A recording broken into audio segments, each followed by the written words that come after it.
Spirituality is a particular term which actually means dealing with intuition. In the theistic tradition, there is a notion of clinging into a word. A certain act is regarded as displeasing to divine principles. A certain act is regarded as pleasing for the divine whatever.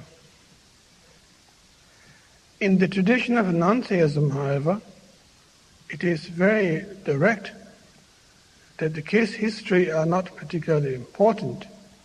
What is actually important is here and now. Here and now. Now is definitely now. We try to experience what is available there on the spot. There's no point in thinking that the past did exist that we could have now. This is now. This very moment.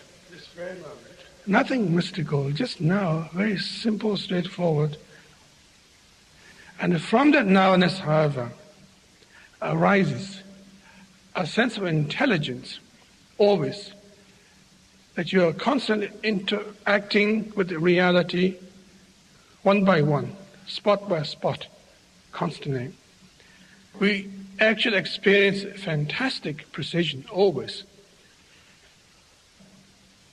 But we are threatened by the now, so we jump to the past or the future. Paying attention to the materials that exist in our life, such rich life that we lead. All these choices takes place all the time, but none of them are regarded as bad or good per se. Everything we experience are unconditional experience.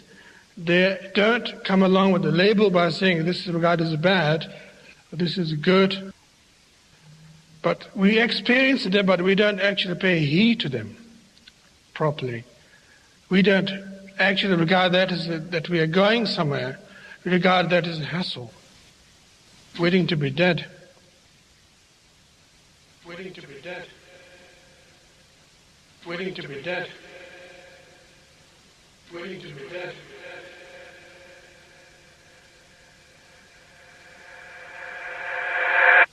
That's the problem. And that is not trusting the nowness properly, that what is actually experienced now possessed a lot of powerful things. It is so powerful that we can't face it. Therefore we have to borrow from the past, invite future all the time. And maybe that's why we seek religion. Maybe that's why we march in the street. Maybe that's why we complain to the society. Maybe that's why we vote for the presidents. It's quite ironical. Very funny indeed.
The more you begin to investigate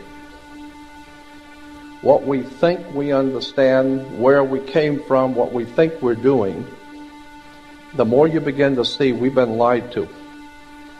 We've been lied to by every institution. What makes you think for 1 minute that the religious institution is the only one that's never been touched?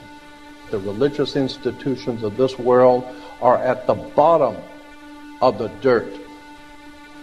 The religious institutions in this world are put there by the same people who gave you your government, your corrupt education, who set up your international banking cartels, because our masters don't give a damn about you or your family. All they care about is what they have always cared about, and that's controlling the whole damn world. We have been misled away from the true and divine presence in the universe that men have called God. I don't know what God is, but I know what He isn't. And unless and until you are prepared to look at the whole truth, and wherever it may go, whoever it may lead to, if you want to look the other way, or if you want to play favorites, then somewhere along the line you're going to find out you're messing with divine justice. The more you educate yourself, the more you understand where things come from, the more obvious things become, and you begin to see lies everywhere. You have to know the truth and seek the truth, and the truth will set you free.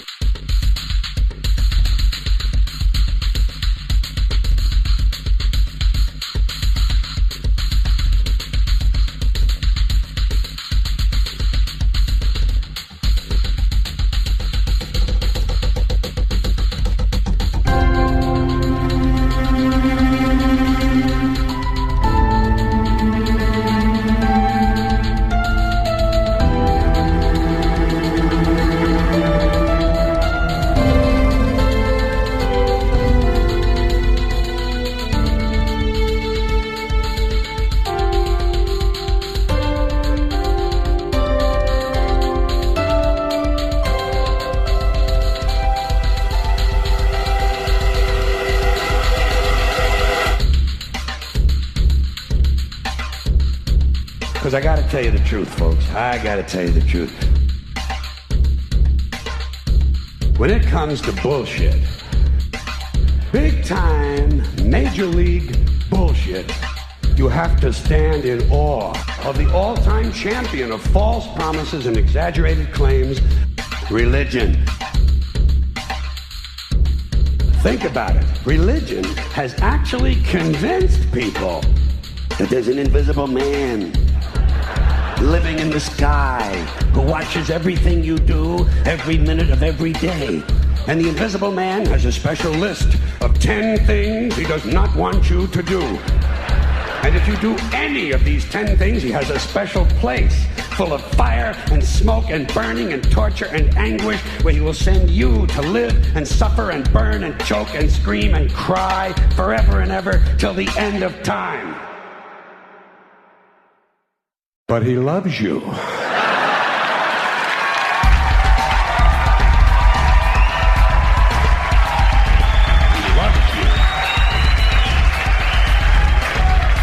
He loves you and he needs money. He always needs money. He's all powerful, all perfect, all knowing, and all wise. Somehow just can't handle money. Religion takes in billions of dollars, they pay no taxes, and they always need a little more. Now, you talk about a good bullshit story. Holy shit.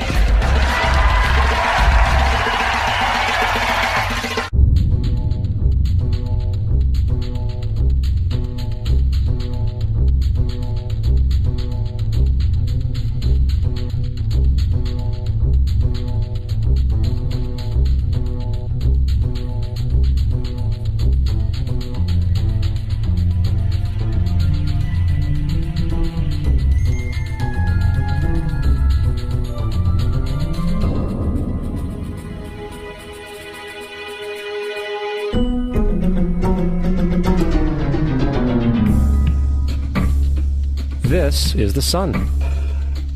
As far back as 10,000 BC, history is abundant with carvings and writings reflecting people's respect and adoration for this object. And it is simple to understand why, as every morning the sun would rise, bringing vision, warmth, and security, saving man from the cold, blind, predator-filled darkness of night. Without it, the cultures understood, the crops would not grow, and life on the planet would not survive. These realities made the sun the most adored object of all time. Likewise, they were also very aware of the stars. The tracking of the stars allowed them to recognize and anticipate events which occurred over long periods of time, such as eclipses and full moons. They in turn cataloged celestial groups into what we know today as constellations. This is the cross of the zodiac, one of the oldest conceptual images in human history. It reflects the sun as it figuratively passes through the 12 major constellations over the course of a year. It also reflects the 12 months of the year, the 4 seasons, and the solstices and equinoxes. The term zodiac relates to the fact that constellations were anthropomorphized, or personified, as figures or animals. In other words, the early civilizations did not just follow the sun and stars, they personified them with elaborate myths involving their movements and relationships. The sun, with its life-giving and saving qualities, was personified as a representative of the unseen creator or God, God's Son, the light of the world, the savior of humankind. Likewise, the 12 constellations represented places of travel for God's Son, and were identified by names, usually representing elements of nature that happened during that period of time. For example, Aquarius, the water bearer, who brings the spring rains.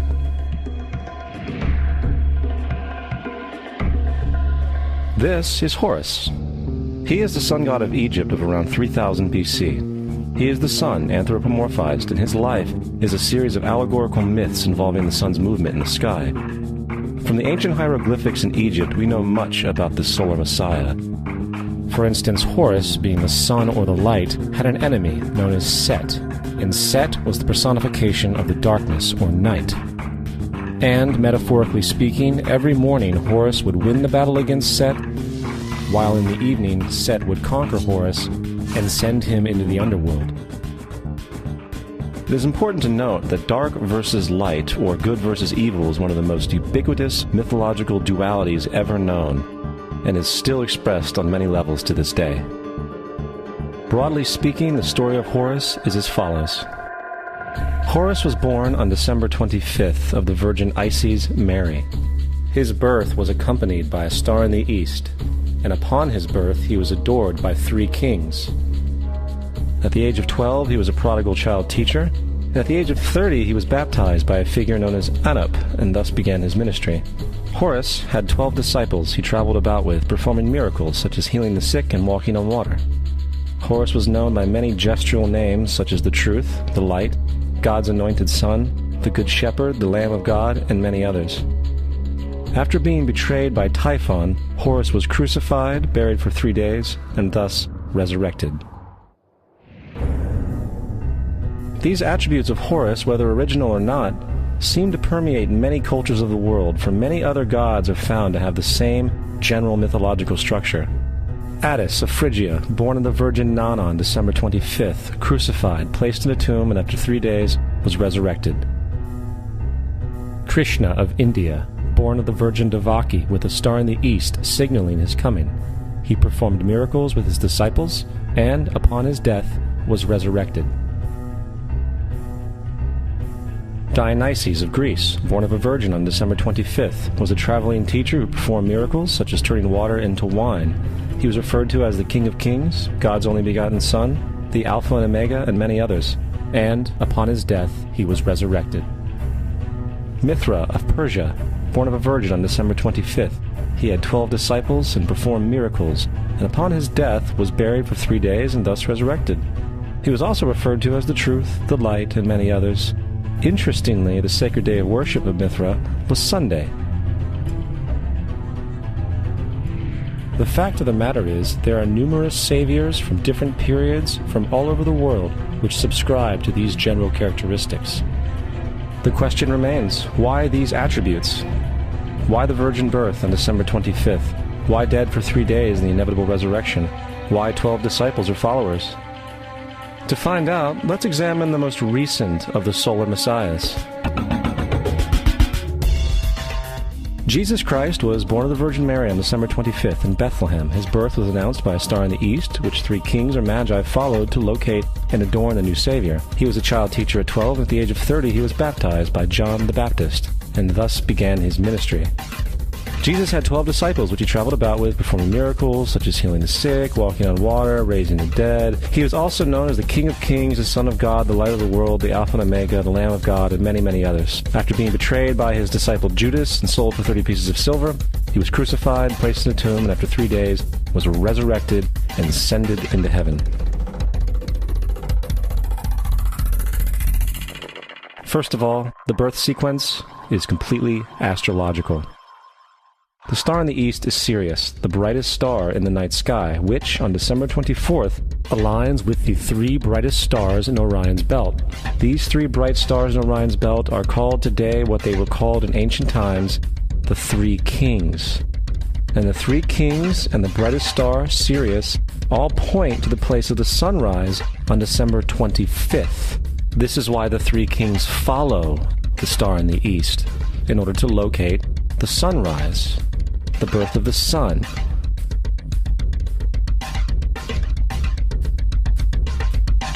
The Virgin Mary is the constellation Virgo, also known as Virgo the Virgin. Virgo in Latin means virgin. Virgo is also referred to as the house of bread, and the representation of Virgo is a virgin holding a sheaf of wheat. This house of bread and its symbol of wheat represents August and September, the time of harvest. In turn, Bethlehem, in fact, literally translates to house of bread. Bethlehem is thus a reference to the constellation Virgo, a place in the sky, not on earth. There is another very interesting phenomenon that occurs around December 25th, or the winter solstice. From the summer solstice to the winter solstice, the days become shorter and colder. And from the perspective of the northern hemisphere, the sun appears to move south and get smaller and more scarce. The shortening of the days and the expiration of the crops when approaching the winter solstice symbolize the process of death to the ancients. It was the death of the sun. And by December 22nd, the sun's demise was fully realized, for the sun, having moved south continually for 6 months, makes it to its lowest point in the sky. Here a curious thing occurs. The sun stops moving south, at least perceivably, for 3 days. And during this 3-day pause, the sun resides in the vicinity of the Southern Cross, or Crux, constellation. And after this time, on December 25th, the sun moves 1 degree, this time north, foreshadowing longer days, warmth, and spring. And thus it was said, the sun died on the cross, was dead for 3 days, only to be resurrected or born again. This is why Jesus and numerous other sun gods share the crucifixion, 3-day death, and resurrection concept. It is the sun's transition period before it shifts its direction back into the northern hemisphere, bringing spring and thus salvation. However, they did not celebrate the resurrection of the sun until the spring equinox, or Easter. This is because at the spring equinox the sun officially overpowers the evil darkness, as daytime thereafter becomes longer in duration than the night, and the revitalizing conditions of spring emerge. Now, probably the most obvious of all the astrological symbolism around Jesus regards the 12 disciples. They are simply the 12 constellations of the zodiac, which Jesus, being the sun, travels about with. In fact, the number 12 is replete throughout the Bible.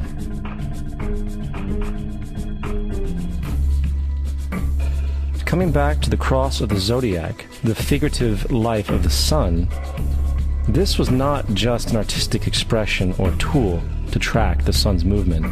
It was also a pagan spiritual symbol, the shorthand of which looked like this. This is not a symbol of Christianity.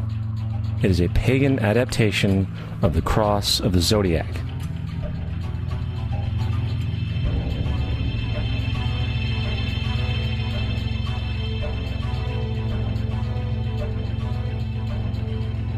This is why Jesus in early occult art is always shown with his head on the cross, for Jesus is the Son of God, the light of the world, the risen Savior who will come again, as it does every morning, the glory of God who defends against the works of darkness, as he is born again every morning and can be seen coming in the clouds up in heaven with his crown of thorns or sun rays.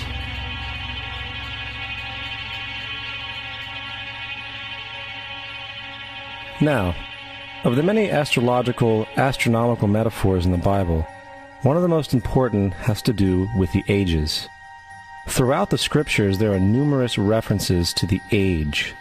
In order to understand this, we need to be familiar with a phenomenon known as the precession of the equinoxes. The ancient Egyptians, along with cultures long before them, recognized that approximately every 2150 years, the sunrise on the morning of the spring equinox would occur in a different sign of the zodiac. This has to do with a slow, angular wobble that the Earth maintains as it rotates on its axis.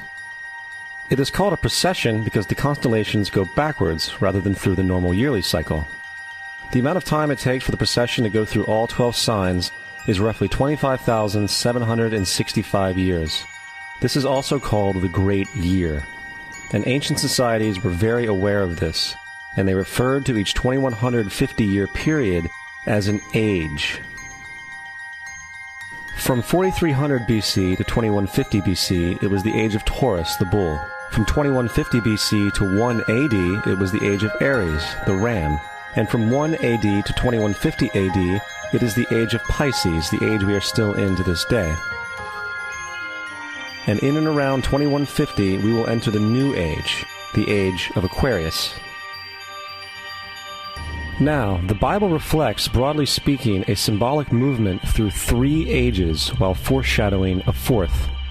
In the Old Testament, when Moses comes down Mount Sinai with the 10 Commandments, he is very upset to see his people worshiping a golden bull calf.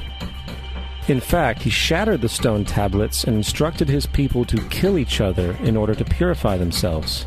Most biblical scholars will attribute this anger to the fact that the Israelites were worshiping a false idol or something to that effect. The reality is, the golden bull is Taurus the bull, and Moses represents the new age of Aries the ram. This is why Jews even today still blow the ram's horn. Moses represents the new age of Aries, and upon the new age, everyone must shed the old age. Other deities mark these transitions as well, such as Mithra, a pre-Christian god who kills the bull in the same symbology. Now Jesus is the figure who ushers in the age following Aries, the age of Pisces, or the 2 fish. Fish symbolism is very abundant in the New Testament. Jesus feeds 5,000 people with bread and 2 fish. When he begins his ministry walking along Galilee, he befriends 2 fishermen who follow him. And I think we have all seen the Jesus fish on the back of people's cars. Little do they know what it actually means. It is a pagan astrological symbolism for the sun's kingdom during the age of Pisces. Also, Jesus' assumed birth date is essentially the start of this age. At Luke 22:10, when Jesus is asked by his disciples where the last Passover would be, Jesus replies, "Behold, when ye are entered into the city, there shall a man meet you, bearing a pitcher of water. Follow him into the house where he entereth in." This scripture is by far one of the most revealing of all the astrological references. The man bearing the pitcher of water is Aquarius, the water bearer, who is always pictured as a man pouring out a pitcher of water. He represents the age after Pisces, and when the sun, God's Son, leaves the age of Pisces, Jesus, it will go into the house of Aquarius, as Aquarius follows Pisces in the precession of the equinoxes. All Jesus is saying is that after the age of Pisces will come the age of Aquarius.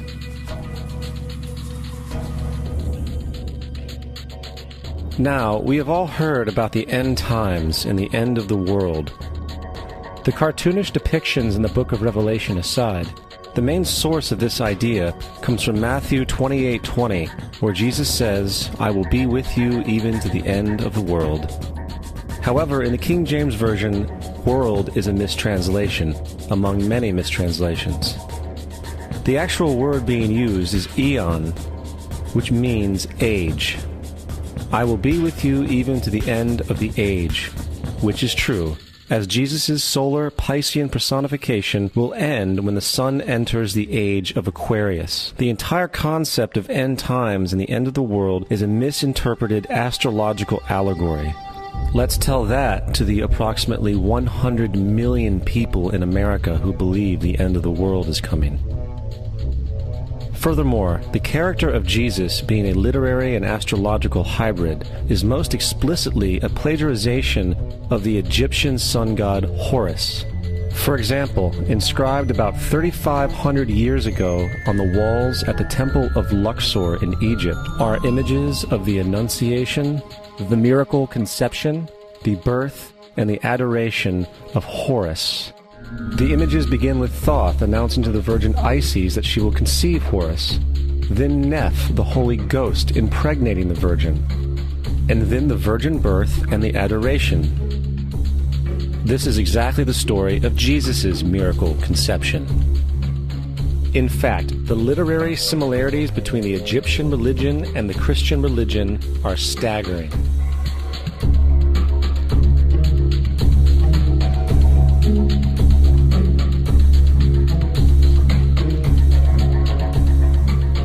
And the plagiarism is continuous. The story of Noah and Noah's Ark is taken directly from tradition. The concept of the Great Flood is ubiquitous throughout the ancient world, with over 200 cited claims in different periods and times. However, one need look no further for a pre-Christian source than the Epic of Gilgamesh, written in 2600 BC. This story talks of a great flood commanded by God, an ark with saved animals upon it, and even the release and return of a dove, all held in common with the biblical story, among many other similarities. And then there is the plagiarized story of Moses. Upon Moses' birth, it is said that he was placed in a reed basket and set adrift in a river in order to avoid infanticide. He was later rescued by a daughter of royalty and raised by her as a prince. This baby in a basket story was lifted directly from the myth of Sargon of Akkad of around 2250 BC. Sargon was born, placed in a reed basket in order to avoid infanticide, and set adrift in a river. He was in turn rescued and raised by Aki, a royal midwife. Furthermore, Moses is known as the lawgiver, the giver of the Ten Commandments, the Mosaic Law. However, the idea of a law being passed from God to a prophet up on a mountain is also a very old motif. Moses is just another lawgiver in a long line of lawgivers in mythological history. In India, Manu was the great lawgiver. In Crete, Minos ascended Mount Dicta, where Zeus gave him the sacred laws, while in Egypt there was Meses, who carried stone tablets and upon them the laws of God were written. Manu, Minos, Meses, Moses.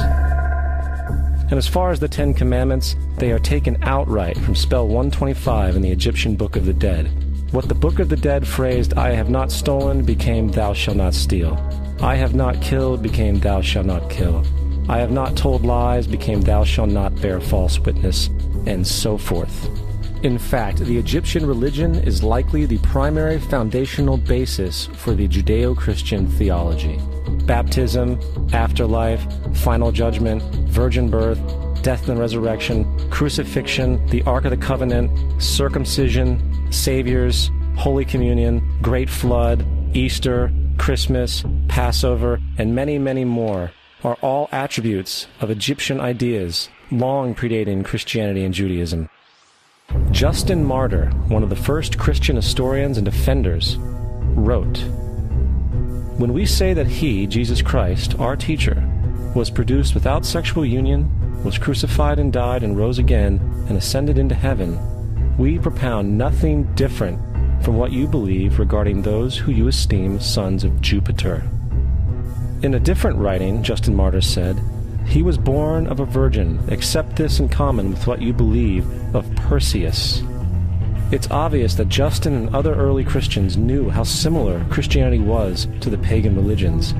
However, Justin had a solution. As far as he was concerned, the devil did it. The devil had the foresight to come before Christ and create his characteristics in the pagan world. Fundamentalist Christianity, fascinating. These people actually believe the world is 12,000 years old. Swear to God. I actually asked one of these guys, okay, dinosaur fossils.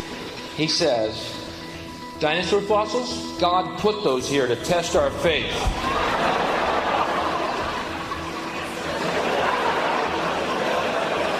I think God put you here to test my faith, dude.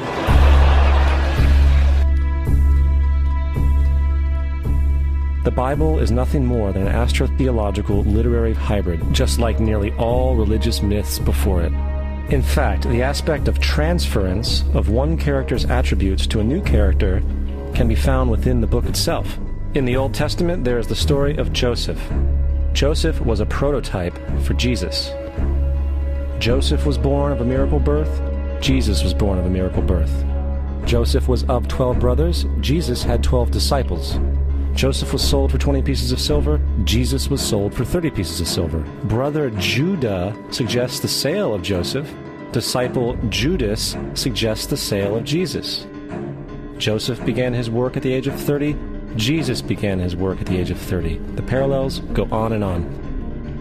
Furthermore, is there any non-biblical historical evidence of any person living with the name Jesus, the son of Mary, who traveled about with 12 followers, healing people and the like? There are numerous historians who lived in and around the Mediterranean, either during or soon after the assumed life of Jesus. How many of these historians document this figure? Not one.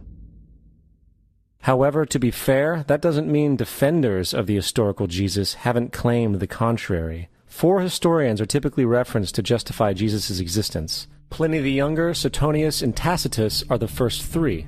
Each one of their entries consists of only a few sentences at best, and only refer to Christus or the Christ, which in fact is not a name but a title. It means the Anointed One. The 4th source is Josephus, and this source has been proven to be a forgery for hundreds of years.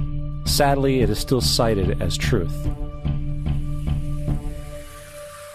You would think that a guy who rose from the dead and ascended into heaven for all eyes to see and performed the wealth of miracles acclaimed to him would have made it into the historical record. It didn't, because once the evidence is weighed, there are very high odds that the figure known as Jesus did not even exist.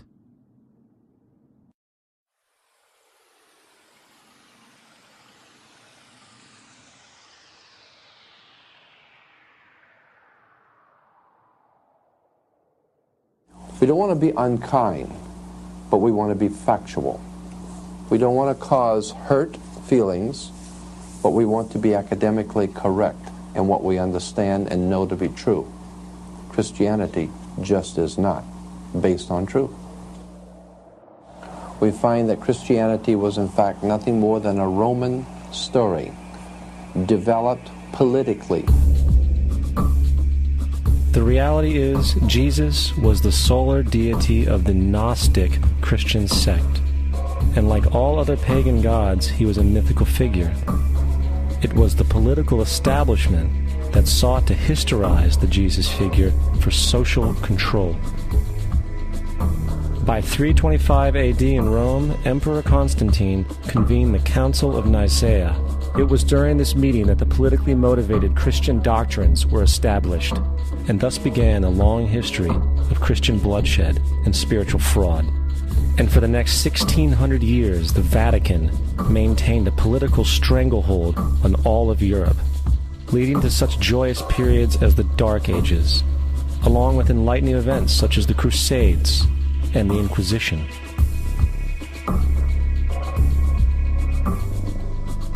Christianity, along with all other theistic belief systems, is the fraud of the age. It serves to detach the species from the natural world, and likewise each other. It supports blind submission to authority. It reduces human responsibility to the effect that God controls everything, and in turn awful crimes can be justified in the name of a divine pursuit. And most importantly, it empowers those who know the truth, but use the myth to manipulate and control societies. The religious myth is the most powerful device ever created and serves as the psychological soil upon which other myths can flourish.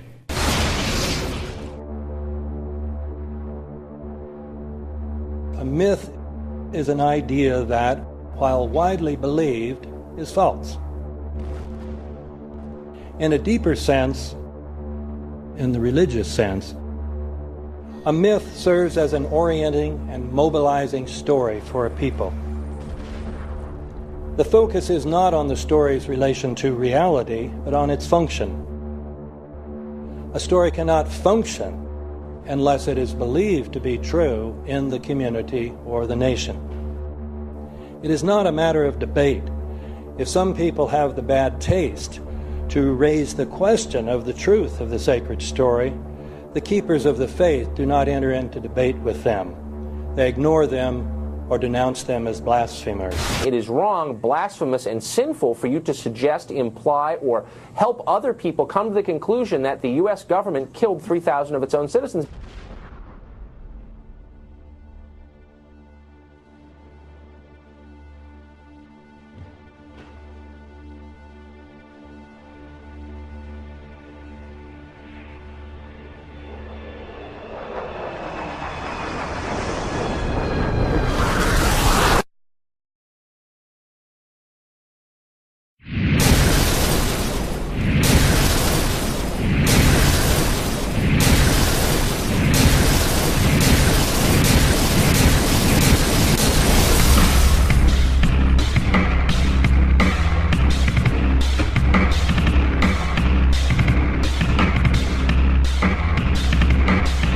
As if a demolition team set off when you see the old demolitions of these old buildings. It looks like one of those scenes of an old building being purposely dynamited and blown up. Anybody who's ever watched a building being demolished on purpose knows that if you're going to do this, you have to get at the under-infrastructure of a building and bring it down. The way the structure is collapsing, this was the result of something that was planned. It's not accidental that the first tower just happened to collapse and then the second tower just happened to collapse in exactly the same way. How they accomplished this, we don't know. The building collapsed to dust. You don't find a desk. You don't find a chair. You don't find a telephone, a computer. The biggest piece of a telephone I found was half of the keypad, and it was about this big. What happened to the concrete? The concrete was pulverized from river to river. There was dust powder 2-3 inches thick. The concrete was just pulverized. In addition to those pictures we've all seen too much on television before, when a building was deliberately destroyed by well-placed dynamite to knock it down. If they had detonated, they were planned to take down a building. I heard a second explosion. There was a heavy-duty explosion. Then there was some secondary explosions and then subsequent collapses. An explosion blew and it knocked everybody over. To me, it sounded like an explosion. It sounded like gunfire. Bang, bang, bang, bang, bang. And then all of a sudden, 3 big explosions. We heard a big explosion coming down. And then the entire top of the building just blew up. We saw some kind of explosion. By the force of the explosion. Big explosion. Blew it back into the 8th floor. Then we get to the lobby. This is a big explosion.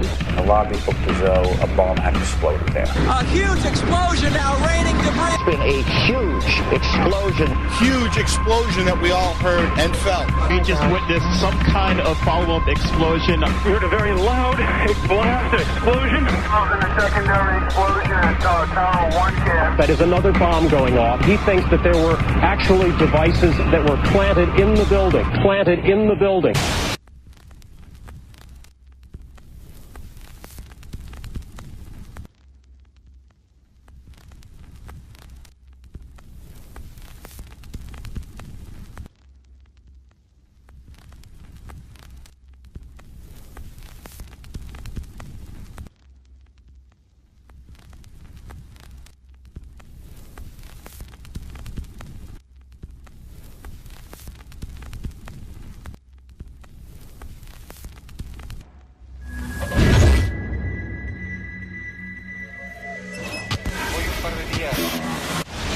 I don't think anybody could have predicted that they would try to use an airplane as a missile, a hijacked airplane as a missile. Nobody in our government, at least, and I don't think the prior government that could envision flying airplanes into buildings. No specific threat involving really domestic operation or involving what happened, obviously, the city's airliner and so forth. There were no warning signs that I'm aware of. USA Today reports that in the 2 years before the attacks on September the 11th, NORAD conducted exercises using hijacked airliners as weapons. And one target was the World Trade Center.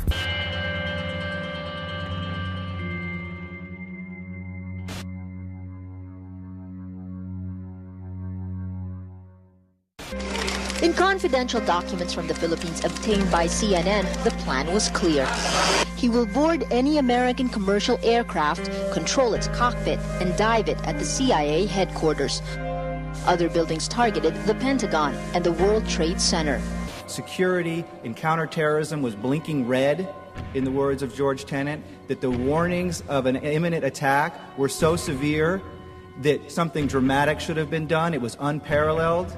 Instead, our president went on a month-long vacation.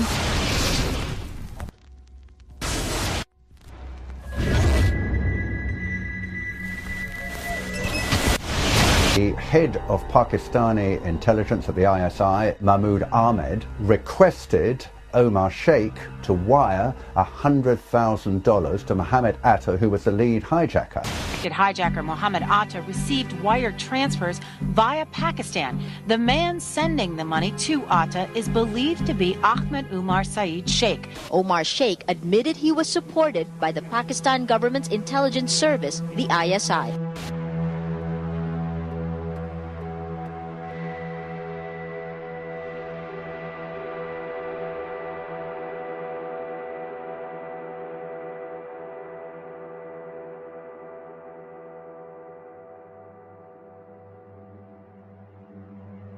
Although we are told that 4 or 5 of the alleged hijackers were on each of the flights. If so, their names should have been on the flight manifests. But the flight manifests that have been released contain neither the names of the alleged hijackers nor any Arab names whatsoever. We know that the men who were supposedly the hijackers had their houses, cars, credit cards paid for by the U.S. government. They were, in truth, agents. Evidence was also apparently planted. The passport of one of the hijackers on Flight 11 was allegedly found in the rubble. Goes through the fireball, through the side of the plane, and comes down to the ground unscathed. But something happened. For 6 months, they reported they had this passport. Boy, we've got it. We've got the proof. And then the guy stood up and was alive. Several of these 19 men are still alive.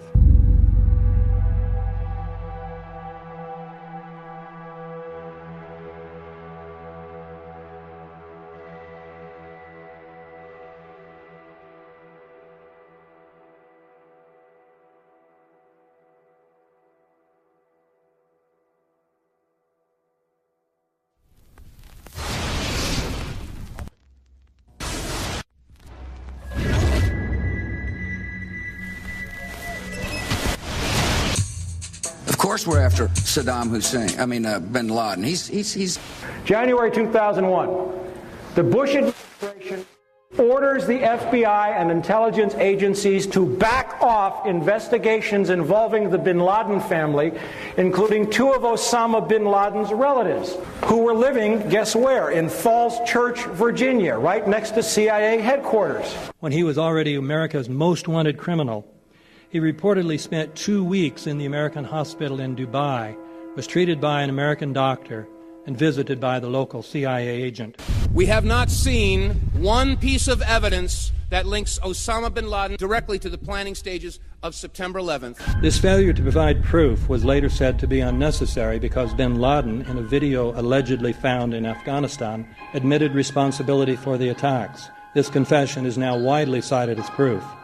But the man in this video has darker skin, fuller cheeks, and a broader nose than the Osama bin Laden of all other videos. We again seem to have planted evidence. In 1976, Osama's older brother Salim bin Laden hired a man in Texas by the name of Jim Bath to handle all the investments in the United States for the bin Laden family. Jim Bath also happens to be a personal, almost lifelong friend and former Air National Guard pilot with George W. Bush. The connections between the Bushes and the bin Ladens become much more clear when George Herbert Walker Bush made trips to Saudi Arabia in 1998 and 2000 to meet with the bin Laden family on behalf of a company called the Carlyle Group.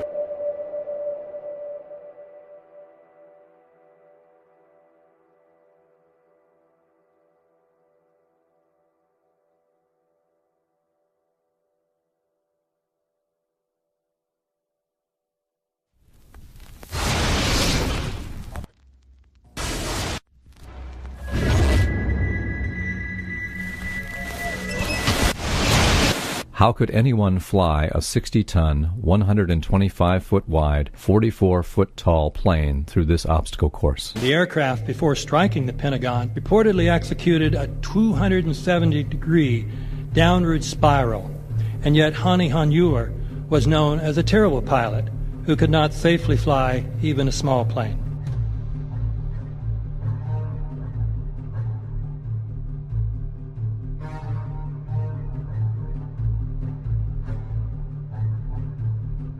No seats, no luggage, no bodies.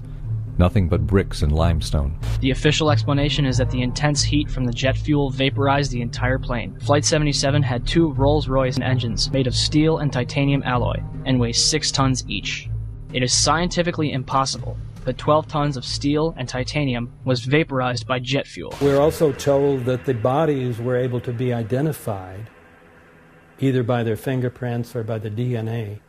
So what kind of fire can vaporize aluminum and tempered steel and yet leave human bodies intact? From my close-up inspection, there's no evidence of a plane having crashed anywhere near the Pentagon. And as I said, the only pieces left that you can see are small enough that you could pick up in your hand. Shortly after the strike, government agents picked up debris and carried it off.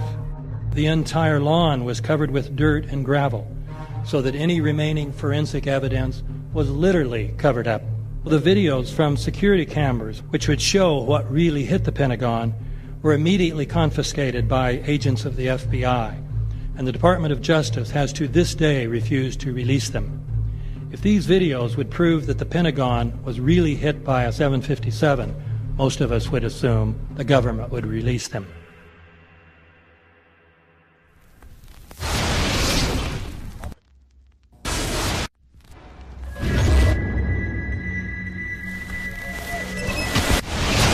It looks like there's nothing there except for a hole in the ground. Basically, that's right. The only thing you could see from where we were was a big gouge in the earth and some broken trees. We could see some people walking around in the area, but from where we could see, there wasn't much left. Any large pieces of debris at all? No, there was nothing that you could distinguish that a plane had crashed there.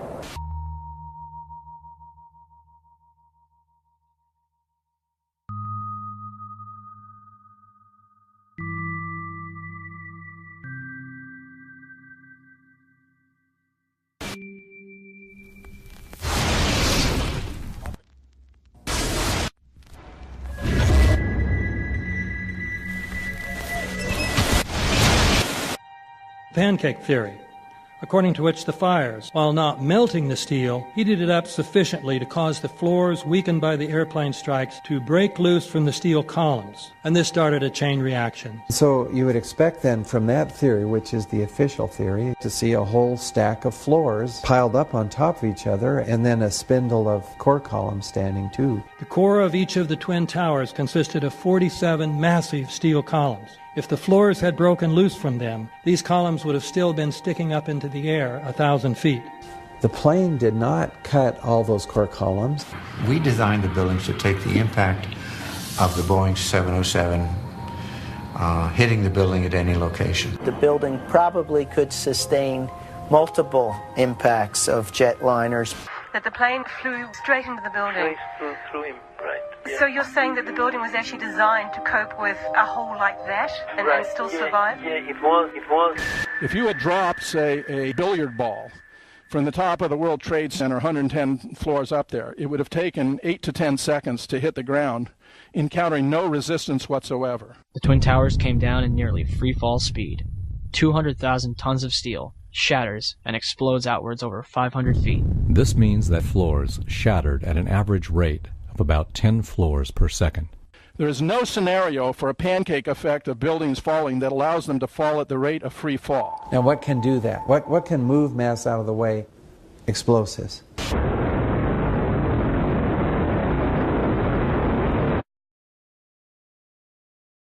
"47 huge steel columns going up the core. They're interconnected. How do you get them to fail simultaneously so the core disappears? It looks like those core columns were cut. The way we do this is by cutting the beam at an angle.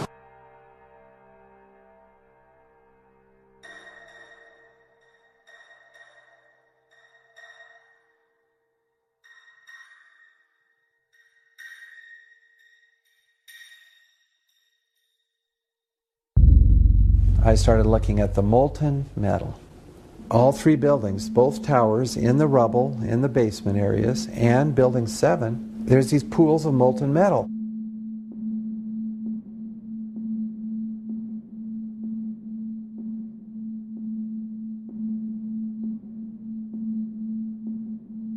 You'd get down below and you'd see molten steel running down the channel rails, like you're in a foundry. Like lava. The molten steel was found 3, 4, and 5 weeks later, when the rubble was being removed. He said that molten steel was also found underneath World Trade Center 7. So I'm looking through the official reports. What do they say about the molten metal? They say nothing. Now, wait a minute. This is important evidence. So where'd that come from? Thermite is so hot that it'll just cut through steel, through structural steel, for example, like a knife through butter. The products are molten iron and aluminum oxide, which goes off primarily as a dust. You know those enormous dust clouds? You can imagine when you assemble these chemicals on a large scale.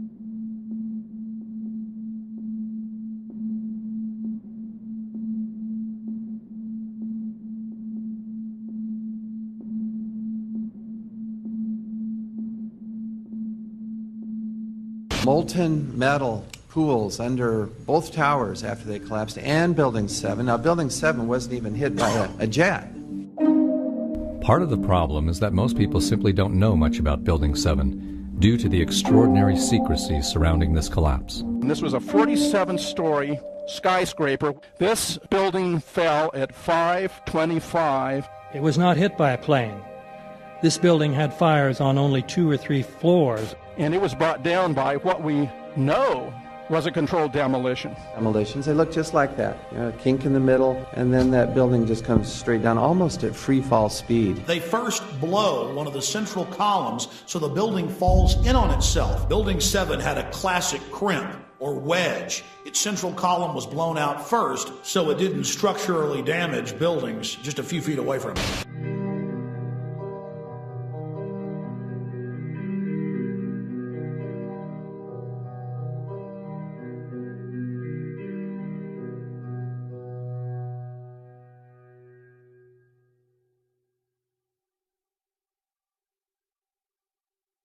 Our office was on the B1 level. As I was talking to a supervisor at 8:46, and all of a sudden we hear, boom!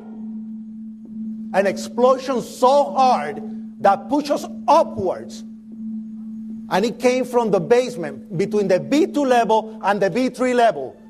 And when I went to verbalize, we hear, boom! The impact of the plane on the top. As I'm walking by the main freight corridor building in the corridor, that's when I got blown. I mean, the impact of the explosion threw me to the floor, and that's when everything started happening. All of a sudden, a big impact happened again, and all the ceiling tile was falling down, the light fixtures were falling. You know, you got to go clear across the whole from 1 to 2 World Trade Center, and then all of a sudden, it happened all over again. Something else hit us to the floor. Right in the basement, you felt it. Walls were caving in, everything that was going on. I mean, I know of people that got killed in the basement. I know of people that got broken legs in the basement. People that got reconstructive surgery because the walls hit them in the face.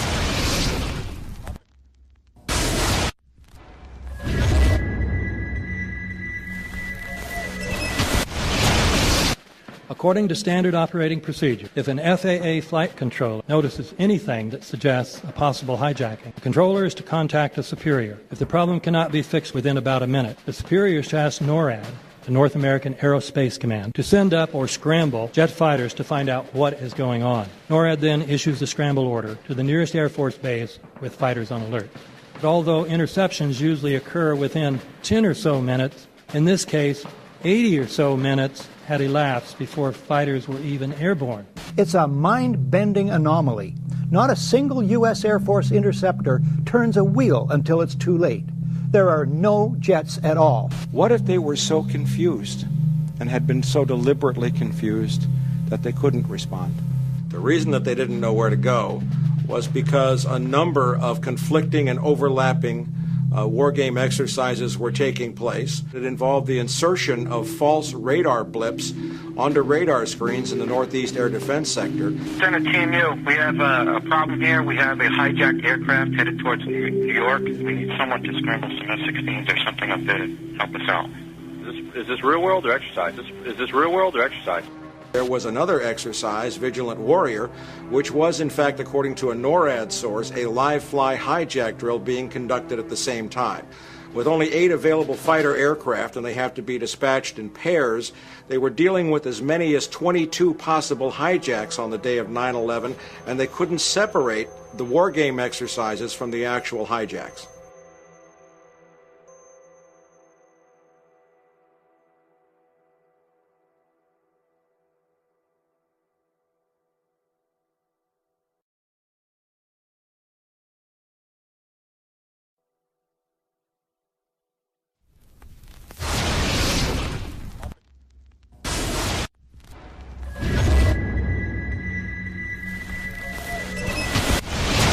Page 172.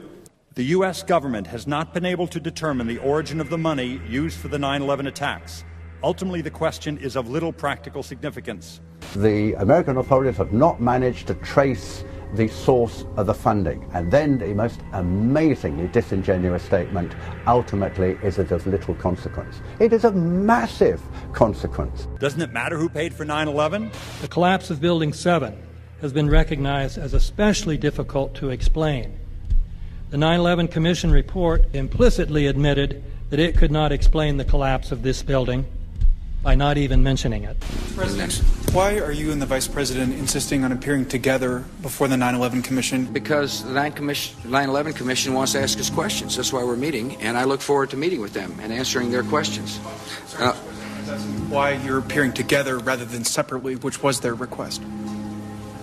Because it's a good chance for both of us to answer questions that the 9/11 Commission is looking forward to asking us, and I'm looking forward to answering them. Let's see. Do you think they should be able to stand up and speak their own words? They should go under oath. They should be, yeah. In public.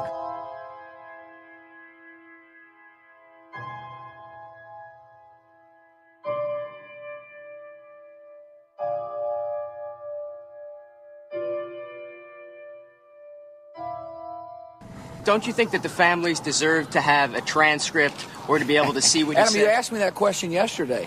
I got the same answer, yeah. The final report was a unanimous report. That means that if there was a single commissioner who had any objection about anything, that fact would be dropped from the report. We have found out that he not only served on the transition team of the Bush administration, that he was a person who wrote a draft memo for the setup of the Bush administration's National Security Council, that he was an individual who wrote the preemptive war strategy that was eventually used for the war in Iraq, that he is a close friend of Condoleezza Rice's. We want him to resign.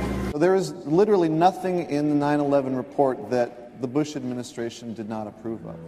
We can understand, therefore, why the Commission, under Zelikow's leadership, would have ignored all the evidence that would point to the truth, that 9/11 was a false flag operation intended to authorize the doctrines and funds needed for a new level of imperial mobilization.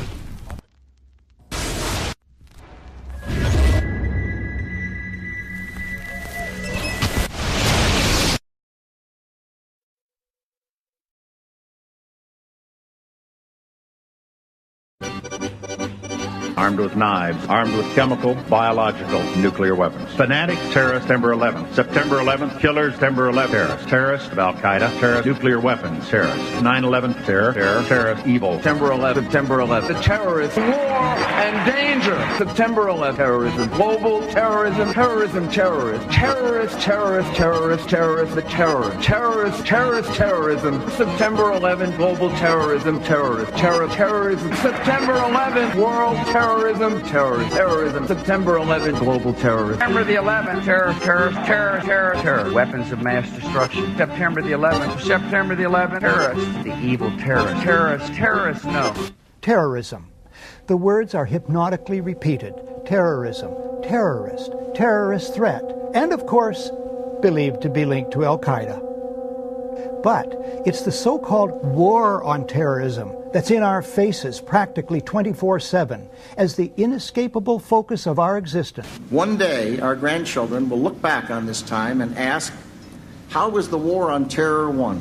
The entire U.S. ruling class, ruling elite, comes to see terrorism as the preferred means, indeed the only means, to provide social cohesion, to provide an enemy image for the society to keep it together. According to neocon theory from Carl Schmitt, you have to have an enemy image in order to have a society. It's a very dangerous thing because now it means that the entire social order, the political parties, intellectual life, politics in general, all based on a monstrous myth. Monstrous myth.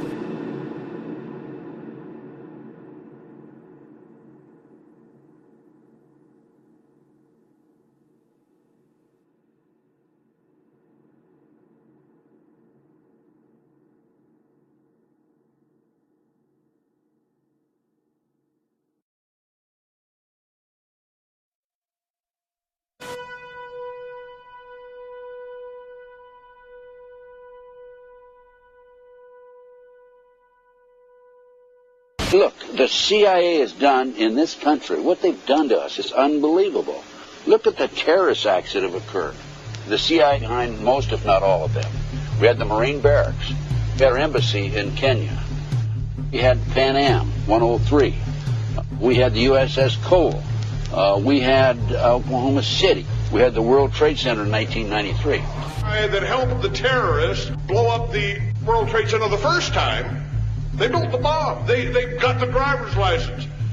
The informant, the FBI informant, a fellow named Salam, a 43-year-old former Egyptian army officer, he was given the assignment to put the bomb together. And he went to his supervisor, his FBI supervisor, and said, we're going to put a dummy bomb in here, right? And the FBI supervisor said, no, we're going to put a real bomb. The FBI actually carried out the attack on the World Trade Center in 1993. They actually hired Ahmad Salam and paid him $1 million and gave him real explosives, a detonator, and told him to build a bomb and to give it to the foolish people that he was controlling to allow them to attack the World Trade Center complex. Unfortunately for them, there were only 6 people killed, not enough to pass the legislation. So what happened is 2 years later, April 19, 1995, down comes Oklahoma City Murrah building, 168 people killed. 1 year later, the anti-terrorism legislation that takes away many of our constitutional rights and civil liberties is passed.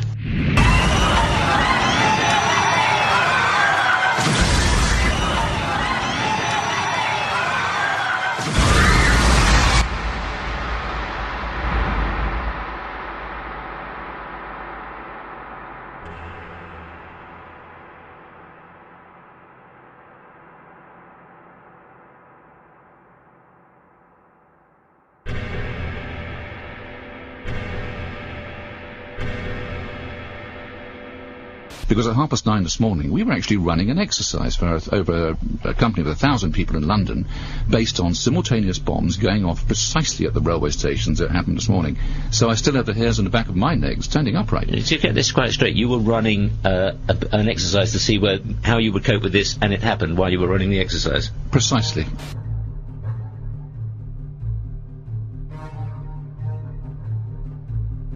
Supposed to believe is some kind of coincidence, there was also an anti-terrorist drill going on 7/7. And again, just like 9/11, they were talking about attacks on the same targets, the same kind of tube stations, and exactly the same time as the actual attack happened, providing some kind of cover for what must be operations orchestrated in some way by the state.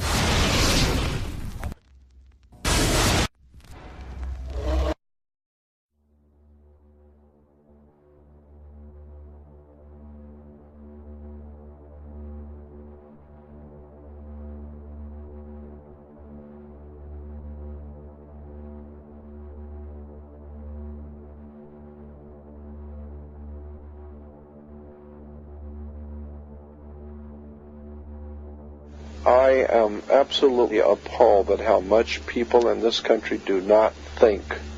We are given to understand that, that an Arabic guy out there up in the mountains financed the most elaborate attack on this country. Do you think some people in a cave, were able to have NORAD stand down? Do you think that people in a cave were able to have all of this happen? And when I think about how many Americans were killed in New York City, and believing as I do that this thing was a setup job, this is a textbook operation that Nazis used, and they've used it over and over again. America has been suckered in one more time. I don't have to tell you things are bad. Everybody knows things are bad. The dollar buys a nickel's worth. Banks are going bust. Shopkeepers keep a gun under the counter. Punks are running wild in the street. There's nobody anywhere who seems to know what to do, and there's no end to it. We know the air is unfit to breathe, and our food is unfit to eat. We sit watching our TVs while some local newscaster tells us that today we had 15 homicides and 63 violent crimes, as if that's the way it's supposed to be. We know things are bad, worse than bad. They're crazy. It's like everything everywhere is going crazy, so we don't go out anymore. We sit in the house, and slowly the world we're living in is getting smaller, and all we say is, please, at least leave us alone in our living rooms. Let me have my toaster and my TV and my steel-belted radios, and I won't say anything. Just leave us alone. Well, I'm not going to leave you alone. I want you to get mad. I don't want you to protest. I don't want you to riot. I don't want you to write to your congressman because I wouldn't know what to tell you to write. I don't know what to do about the depression and the inflation and the Russians and the crime in the street. All I know is that first, you've got to get mad. You've got to say, I'm a human being. God damn it. My life has value.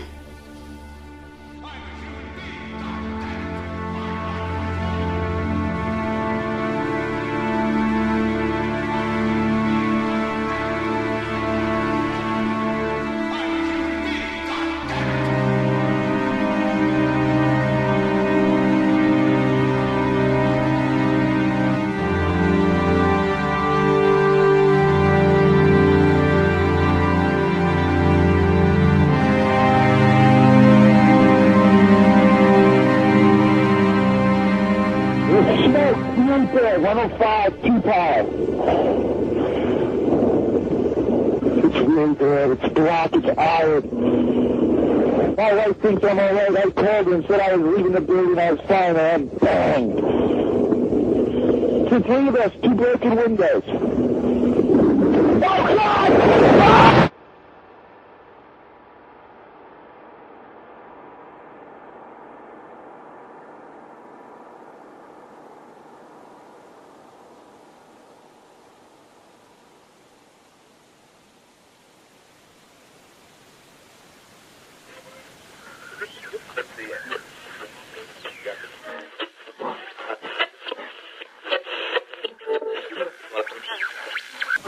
When hostilities commenced in Europe in 1939, it was realized that the American people had no intention of entering the war.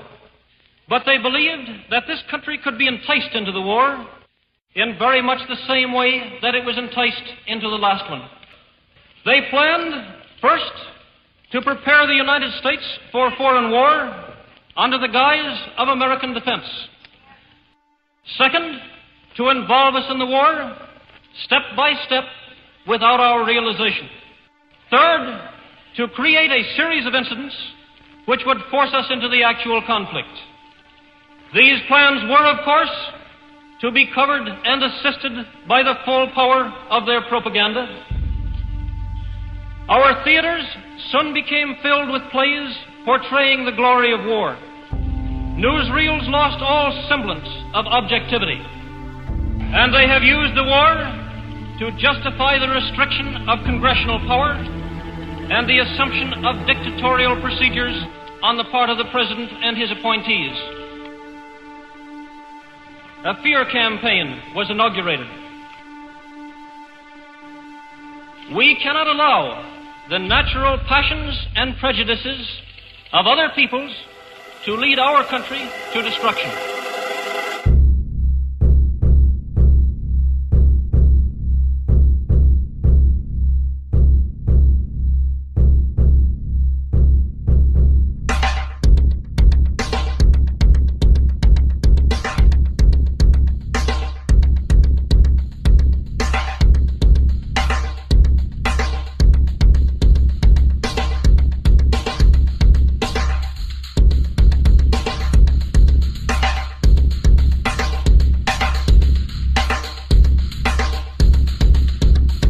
(1775), the American Revolutionary War began as the American colonies sought to detach from England and its oppressive monarchy.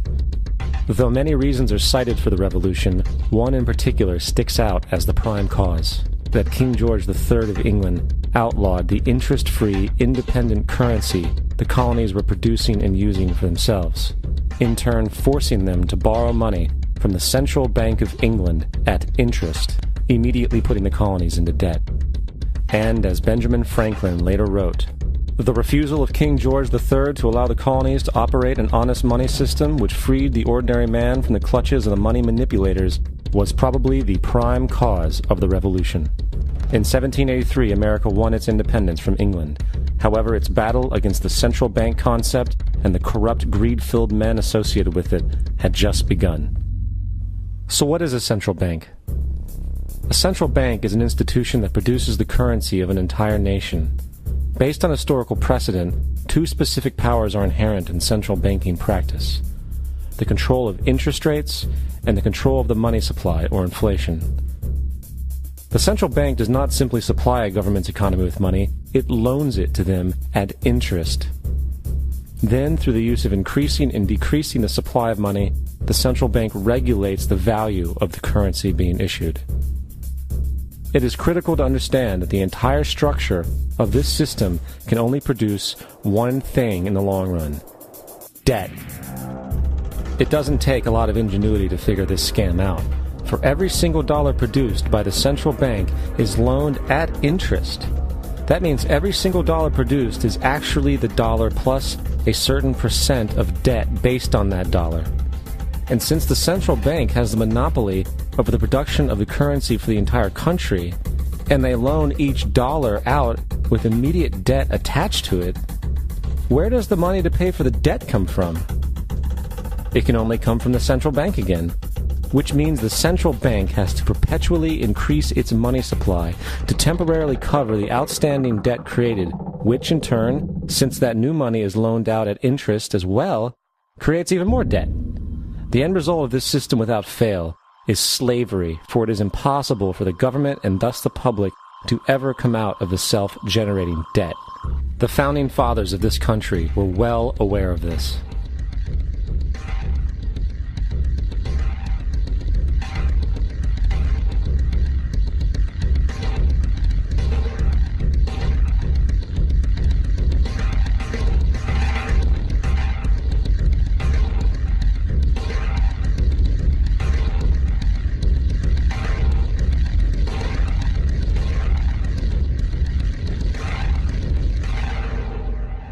By the early 20th century, the U.S. had already implemented and removed a few central banking systems, which were swindled into place by ruthless banking interests.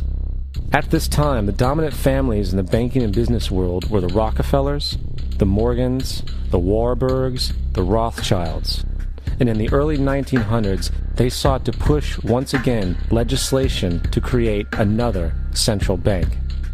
However, they knew the government and public were very weary of such an institution, so they needed to create an incident to affect public opinion.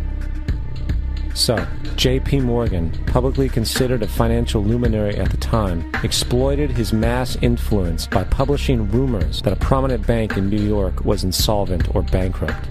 Morgan knew this would cause mass hysteria, which would affect other banks as well. And it did. The public, in fear of losing their deposits, immediately began mass withdrawals. Consequently, the banks were forced to call in their loans, causing the recipients to sell their property, and thus a spiral of bankruptcies, repossessions, and turmoil emerged. Putting the pieces together a few years later, Frederick Allen of Life magazine wrote, "The Morgan interests took advantage to precipitate the panic, guiding it shrewdly as it progressed." Unaware of the fraud, the Panic of 1907 led to a congressional investigation headed by Senator Nelson Aldrich, who had intimate ties to the banking cartels and later became part of the Rockefeller family through marriage. The commission, led by Aldrich, recommended a central bank should be implemented so a panic like 1907 could never happen again. This was the spark the international bankers needed to initiate their plan. In 1910, a secret meeting was held at a J.P. Morgan estate on Jekyll Island off the coast of Georgia. It was there that the central banking bill called the Federal Reserve Act was written. This legislation was written by bankers, not lawmakers. This meeting was so secretive, so concealed from government and public knowledge that the 10 or so figures who attended disguised their names when en route to the island. After this bill was constructed, it was then handed over to their political frontman, Senator Nelson Aldrich, to push through Congress. And in 1913, with heavy political sponsorship by the bankers, Woodrow Wilson became president, having already agreed to sign the Federal Reserve Act in exchange for campaign support. And 2 days before Christmas, when most of Congress was at home with their families, the Federal Reserve Act was voted in, and Wilson in turn made it law. Later, Woodrow Wilson wrote, in regret,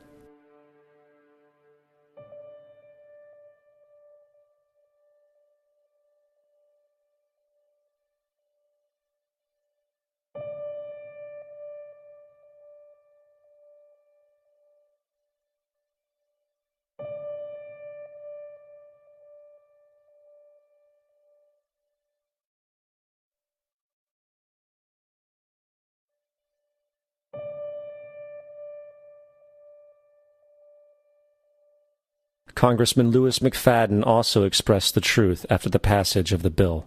A world banking system was being set up here, a superstate controlled by international bankers, acting together to enslave the world for their own pleasure. The Fed has usurped the government.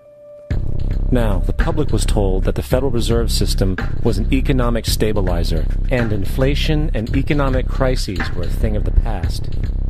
Well, as history has shown, nothing is further from the truth. The fact is, the international bankers now had a streamlined machine to expand their personal ambitions. It's alive! It's alive! It's alive! For example, from 1914 to 1919, the Fed increased the money supply by nearly 100%, resulting in extensive loans to small banks and the public. Then, in 1920, the Fed called in mass percentages of the outstanding money supply, thus resulting in the supporting banks having to call in huge numbers of loans, and, just like 1907, bank runs, bankruptcy, and collapse occurred. Over 5,400 competitive banks outside of the Federal Reserve System collapsed, further consolidating the monopoly of a small group of international bankers. Privy to this crime, Congressman Lindbergh stepped up and said in 1921, "Under the Federal Reserve Act, panics are scientifically created. The present panic is the first scientifically created one, worked out as we figure a mathematical equation." However, the panic of 1920 was just a warm-up. From 1921 to 1929, the Fed again increased the money supply, resulting once again in extensive loans to the public and banks. There was also a fairly new type of loan called a margin loan in the stock market. Very simply, the margin loan allowed an investor to put down only 10% of a stock's price, with the other 90% being loaned through the broker. In other words, a person could own $1,000 worth of stock with only $100 down. This method was very popular in the roaring 1920s, as everyone seemed to be making money in the market. However, there was a catch to this loan. It could be called in at any time and had to be paid within 24 hours. This is termed a margin call, and the typical result of a margin call is the selling of the stock purchased with the loan. So, a few months before October in 1929, J.D. Rockefeller, Bernard Baruch, and other insiders quietly exited the market, and on October 24, 1929, the New York financiers who furnished the margin loans started calling them in masse.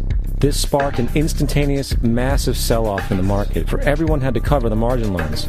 It then triggered mass bank runs for the same reason, in turn collapsing over 16,000 banks, enabling the conspiring international bankers to not only buy up rival banks at a discount, but to also buy up whole corporations at pennies on the dollar. It was the greatest robbery in American history. But that didn't stop there. Rather than expanding the money supply in order to recover from this economic collapse, the Fed actually contracted it, fueling one of the largest depressions in history. Once again outraged, Congressman Louis McFadden, a longtime opponent of the banking cartels, began bringing impeachment proceedings against the Federal Reserve Board, saying of the crash and depression, it was a carefully contrived occurrence. International bankers sought to bring about a condition of despair so that they might emerge the rulers of us all. Not surprisingly, and after 2 previous assassination attempts, McFadden was poisoned at a banquet before he could push for the impeachment. Now, having reduced the society to squalor, the Federal Reserve bankers decided that the gold standard should be removed. In order to do this, they needed to acquire the remaining gold in the system. So, under the pretense of helping to end the Depression, came the 1933 gold seizure. Under the threat of imprisonment for 10 years, everyone in America was required to turn in all gold bullion to the Treasury, essentially robbing the public of what little wealth they had left. And at the end of 1933, the gold standard was abolished. If you look at a dollar bill from before 1933, it says it is redeemable in gold. You look at a dollar bill today, it says it is legal tender, which means it is backed by absolutely nothing. It is worthless paper.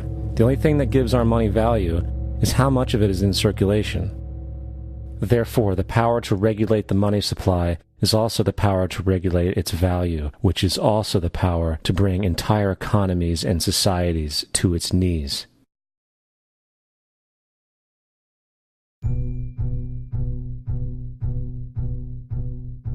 It's important to clearly understand, the Federal Reserve is a private corporation. It is about as Federal Express.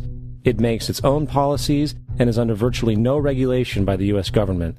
It is a private bank that loans all the currency at interest to the government, completely consistent with the fraudulent central banking model that the country sought to escape from when it declared independence in the American Revolutionary War. Now, going back to 1913, the Federal Reserve Act was not the only unconstitutional bill pushed through Congress. They also pushed the federal income tax. It's worthwhile to point out that the American public's ignorance towards the federal income tax is a testament to how dumbed down and oblivious the American population really is. First of all, the federal income tax is completely unconstitutional, as it is a direct, unapportioned tax. All direct taxes have to be apportioned to be legal based on the Constitution. Secondly, the required number of states in order to ratify the amendment to allow the income tax was never met, and this has even been cited in modern court cases.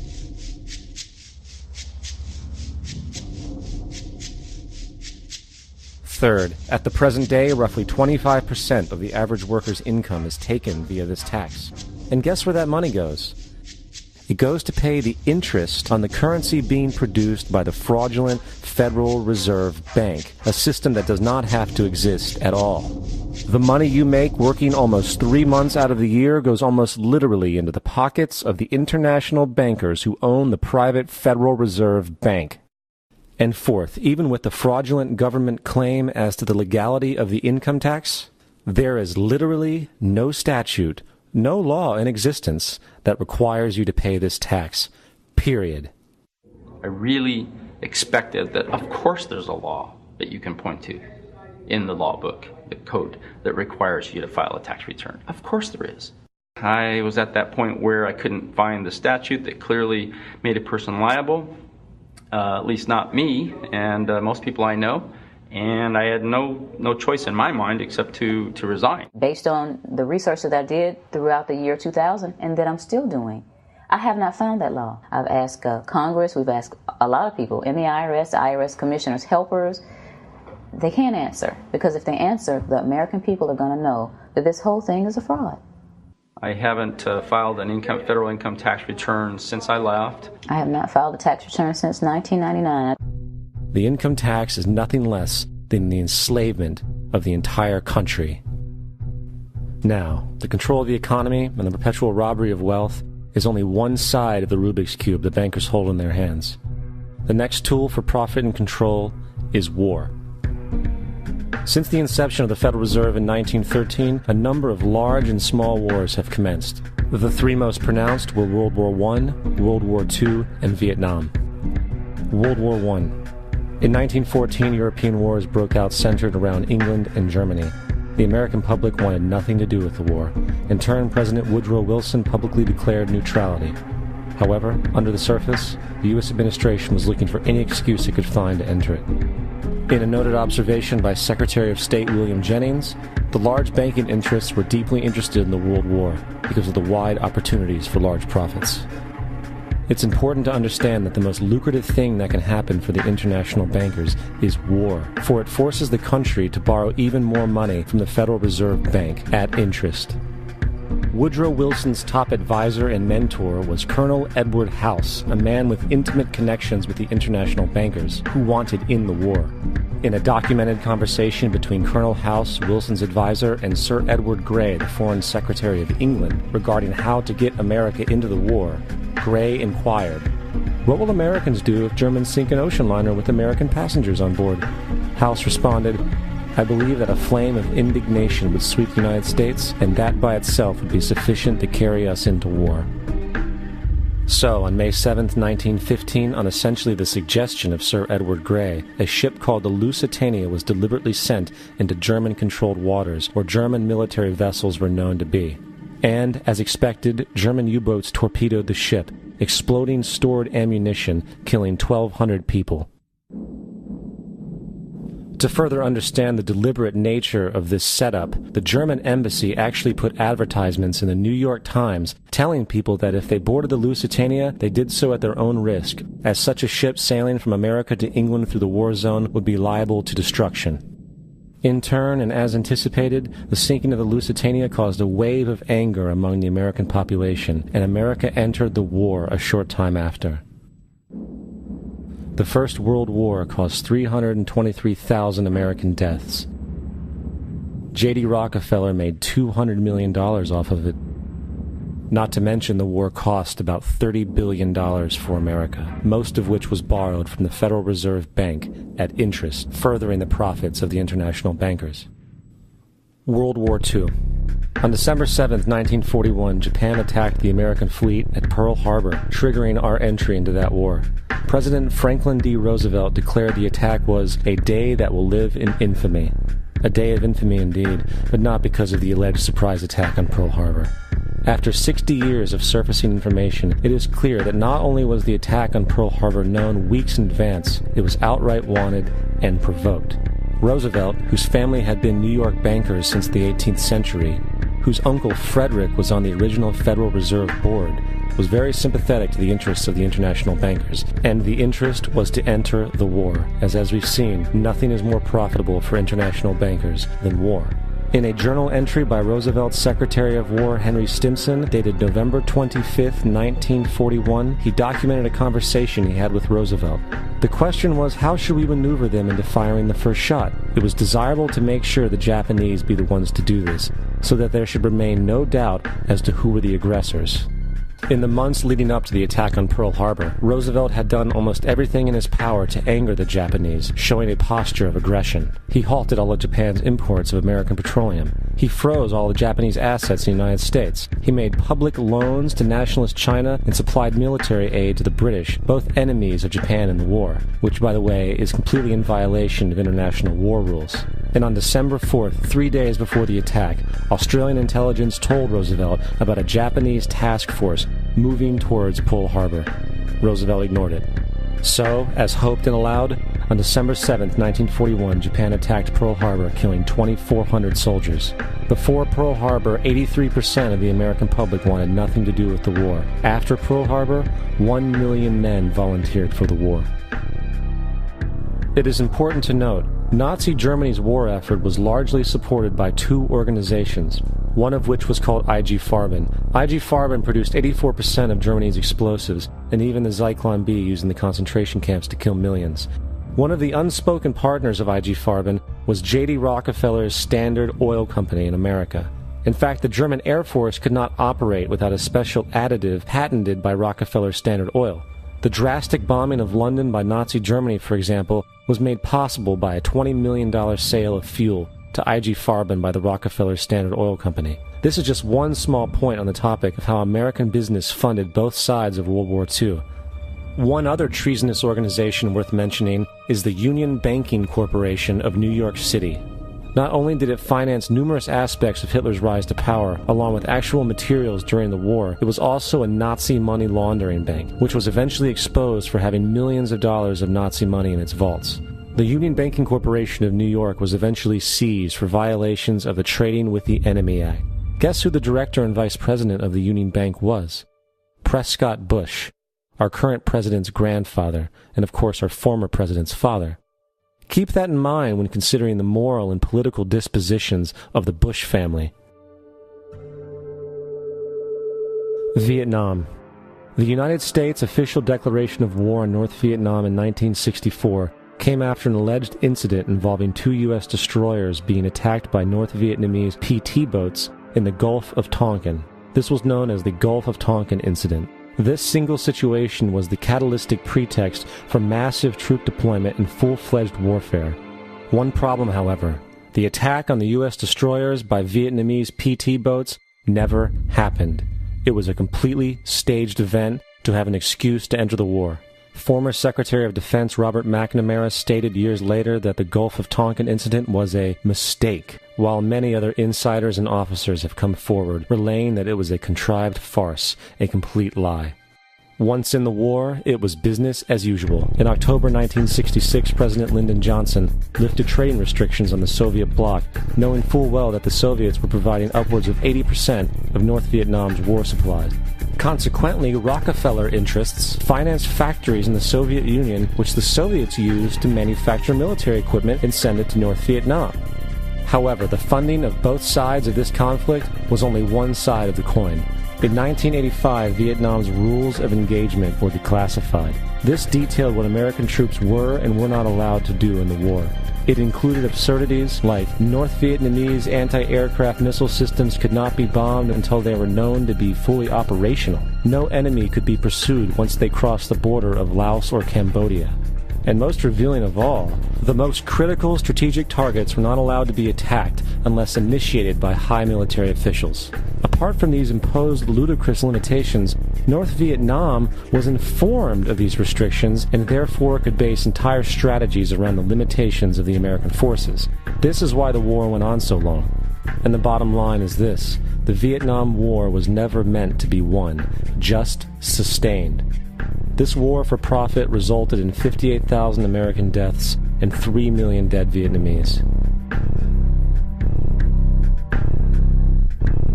So, where are we now? September 11th was the jumpstart for what is now an accelerated agenda by the ruthless elite. It was a staged war pretext no different than the sinking of the Lusitania, the provoking of Pearl Harbor, and the Gulf of Tonkin lie. In fact, if 9/11 wasn't a planned war pretext, it would be an exception to the rule. It has been used to launch 2 unprovoked illegal wars, one against Iraq and one against Afghanistan. However, 9/11 was a pretext for another war as well, the war against you. The Patriot Act, Homeland Security, the Military Tribunals Act, and other legislations are all completely and entirely designed to destroy your civil liberties and limit your ability to fight back against what is coming. Currently in the United States, unannounced to most brainwashed Americans, your home can be searched without a warrant, without you being home. You can in turn be arrested with no charges revealed to you, detained indefinitely with no access to a lawyer, and legally tortured, all under the suspicion that you might be a terrorist. If you need a painted picture of what is happening in this country, let's recognize how history repeats itself. In February 1933, Hitler staged a false flag attack, burning down his own German parliament building, the Reichstag, and blamed it on communist terrorists. Within the next few weeks, he passed the Enabling Act, which completely eradicated the German Constitution, destroying people's liberties. He then led a series of preemptive wars, all justified to the German people as necessary to maintaining homeland security.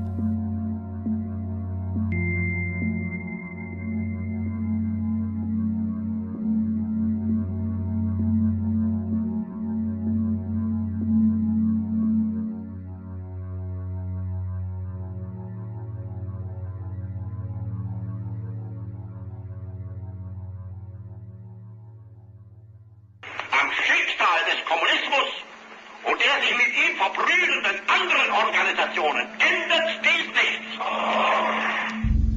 Our enemy is a radical network of terrorists and every government that supports them. It's time to wake up. The people in power go out of their way to make sure that you are perpetually misled and manipulated. The majority's perception of reality, especially in the political arena, is not their own. It is shrewdly imposed upon them without them even knowing it. For example, the public at large actually believes the invasion of Iraq is going badly, as sectarian violence doesn't seem to stop. What the public fails to see is that the destabilization of Iraq is exactly what the people behind the government want. This war is to be sustained so the region can be divided up, domination of the oil maintained, continual profits reaped for the defense contractors, and most importantly, permanent military bases established to be used as a launching pad against other oil-bearing, non-conforming countries such as Iran and Syria. For further implication that the civil war and destabilization is purely intentional, in 2005, 2 elite British SAS officers were arrested by Iraqi police after being caught driving around in their car shooting at civilians while dressed up as Arabs. After being arrested and taken to a jail in Basra, the British Army immediately requested the release of these men. When the Basra government refused, British tanks came in and physically broke out the men from the Basra prison. If you wish to destroy an area, how do you do it? Well, there are 2 ways. You can go in there and bomb it and so forth, but that is not very efficient.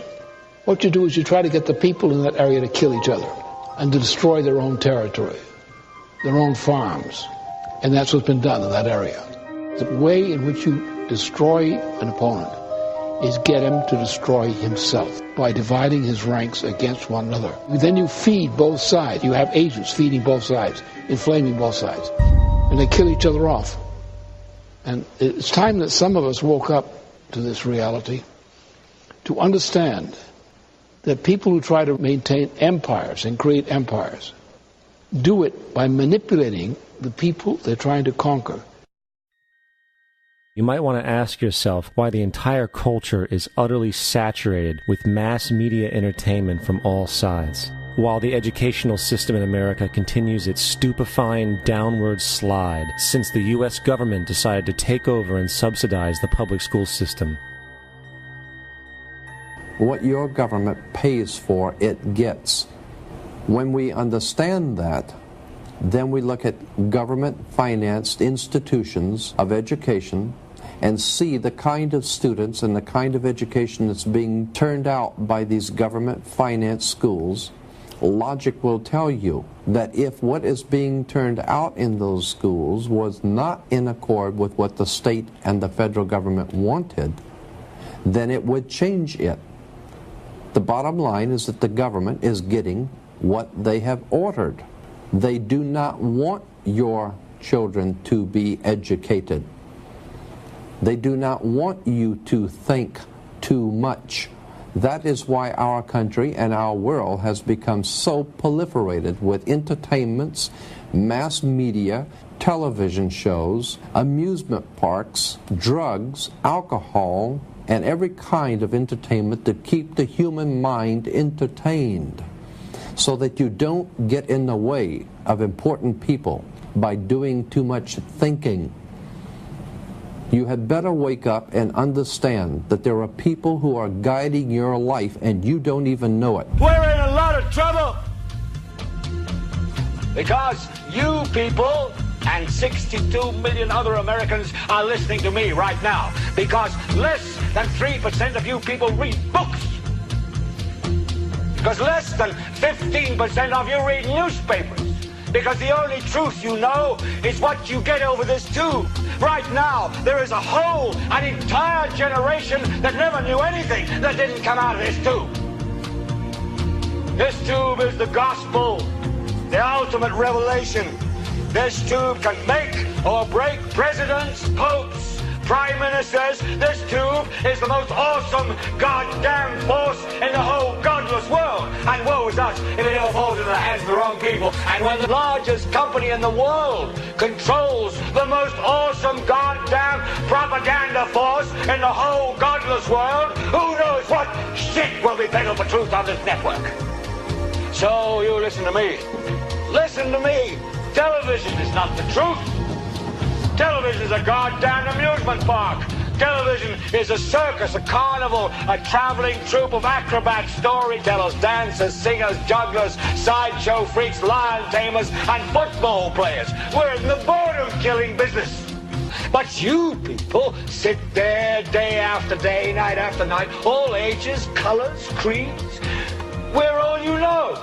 You're beginning to believe the illusions we're spinning here. You're beginning to think that the tube is reality and that your own lives are unreal. You do whatever the tube tells you. You dress like the tube. You eat like the tube. You raise your children like the tube. You even think like the tube. This is mass madness, you maniacs. In God's name, you people are the real thing. We are the illusion.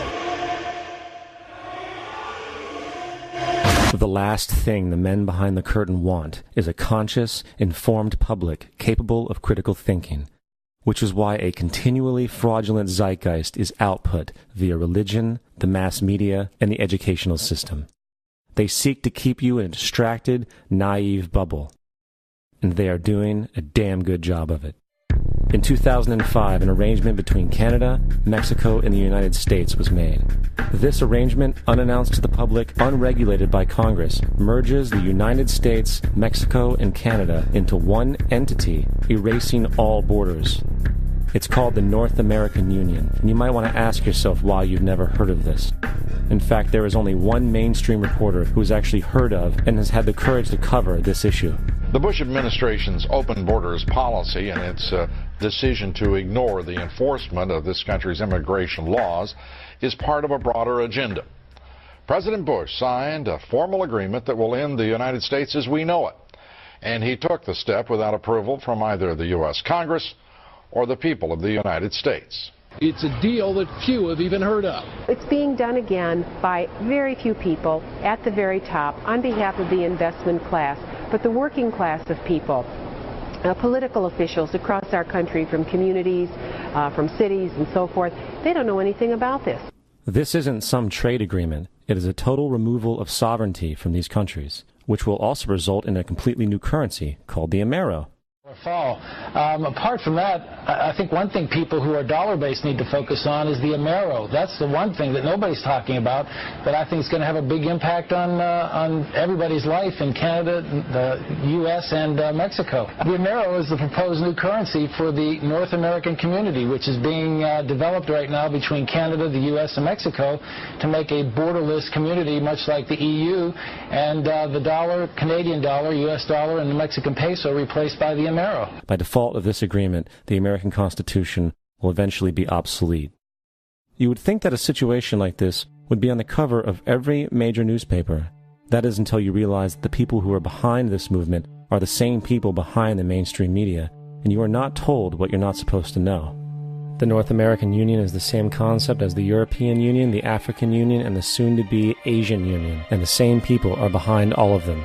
And, when the time is right, the North American Union, the European Union, the African Union, and the Asian Union will be merged together, forming the final stages of a plan these men have been working on for over 60 years. A one-world government.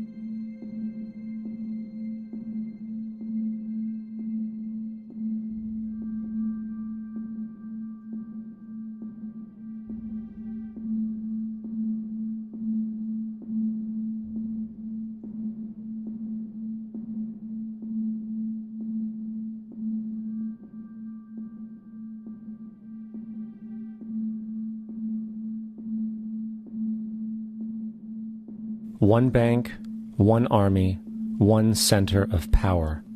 And if we have learned anything from history, it is that power corrupts, and absolute power corrupts absolutely.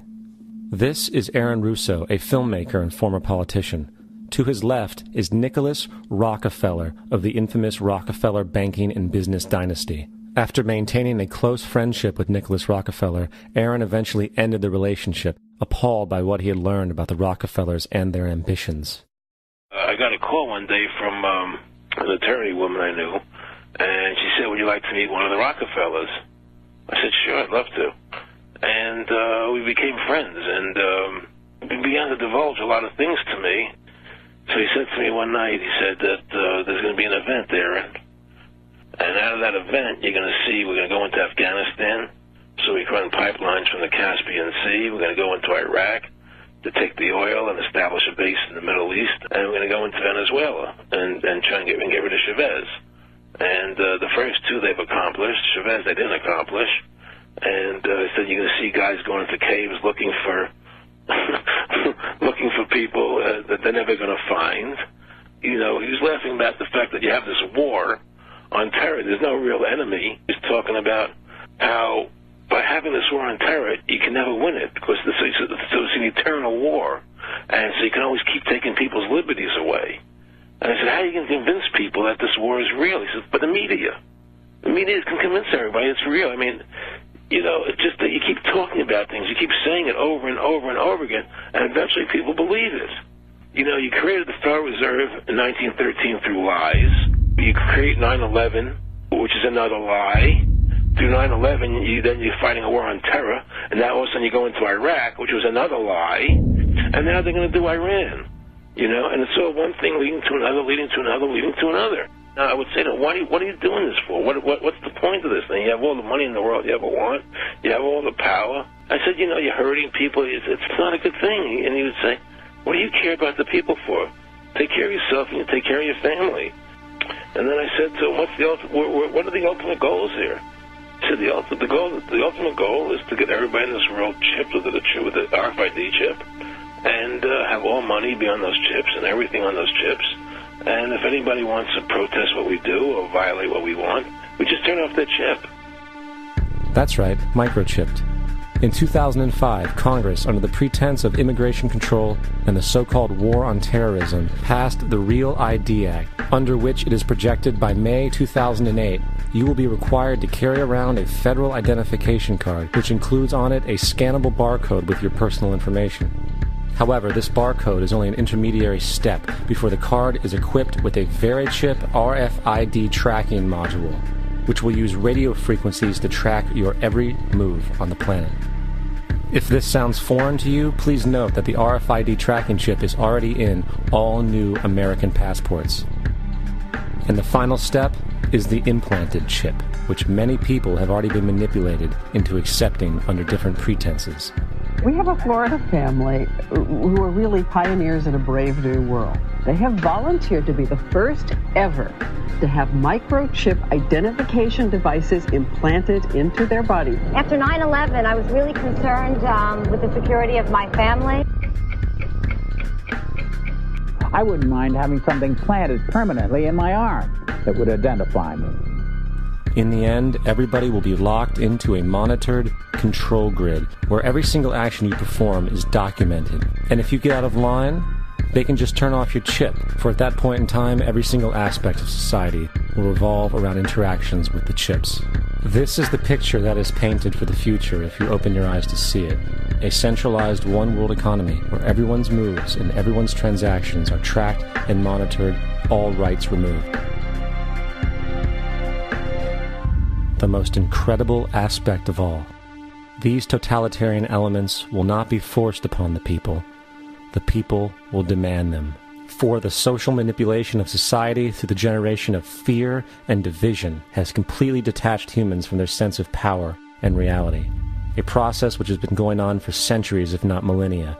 Religion, patriotism, race, wealth, class, and every other form of arbitrary, separatist identification and thus conceit has served to create a controlled population, utterly malleable in the hands of the few.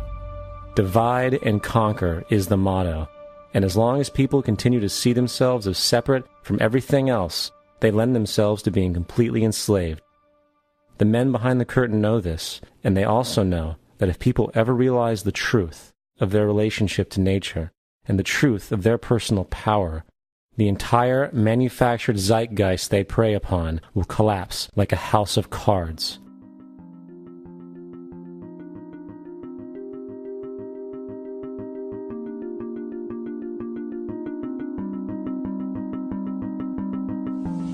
The whole system that we live in drills into us that we're powerless, that we're weak, that our society is evil, that it's crime-ridden, etc., and so forth.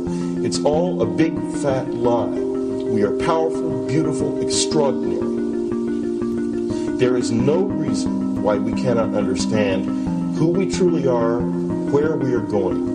There is no reason why the average individual cannot be fully empowered. We are incredibly powerful beings. You know, I think I spent 30 years of my life, in the first 30, trying to become something. I wanted to become good at things. I wanted to become good at tennis. I wanted to become good at school and grades and everything I kind of viewed in that perspective. I'm not okay the way I am, but if I got good at things, you realize that I had the game wrong. The game was to find out what I already was. Find out what I already was.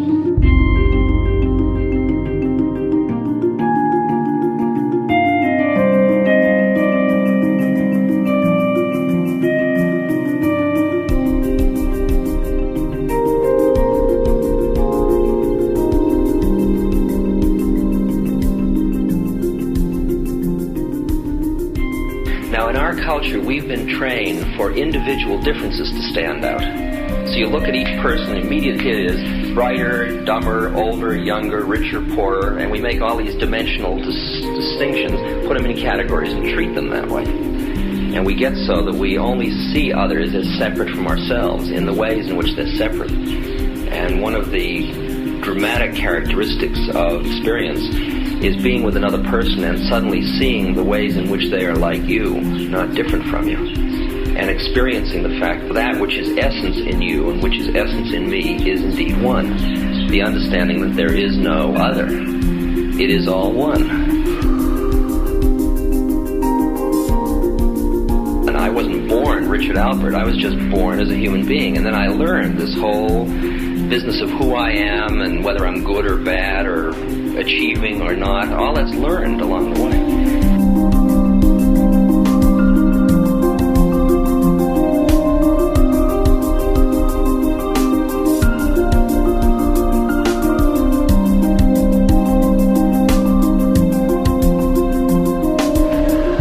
The old appeals to racial, sexual, and religious chauvinism, to rabid nationalist fervor, are beginning not to work. A new consciousness is developing which sees the earth as a single organism and recognizes that an organism at war with itself is doomed.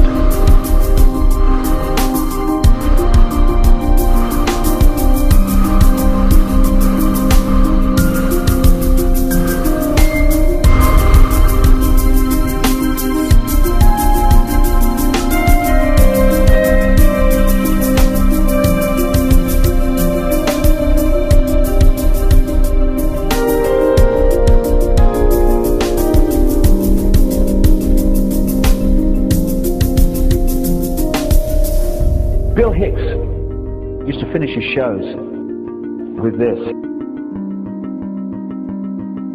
Life's like a ride in an amusement park. And when you go on it, you think it's real, because that's how powerful our minds are. And the ride goes up and down and round and round. It has thrills and chills, and it's very brightly colored. And it's very loud, and it's fun for a while. Some have been on the ride for a long time, and they begin to question, is this real, or is this just a ride? And other people have remembered, and they come back to us and they say, hey, don't worry. Don't be afraid ever. Because this is just a ride. And we kill those people. Shut him up. I've got a lot invested in this ride. Shut him up. Look at my furrows of worry. Look at my big bank account. My family. This has to be real. It's just a ride. But we'll kill those good guys and try and tell us that. You ever notice that? And let the demons run amok? But it doesn't matter, because it's just a ride, and we can change it anytime we want. It's only a choice. No effort, no work, no job, no savings of money. Just a choice right now between fear and love.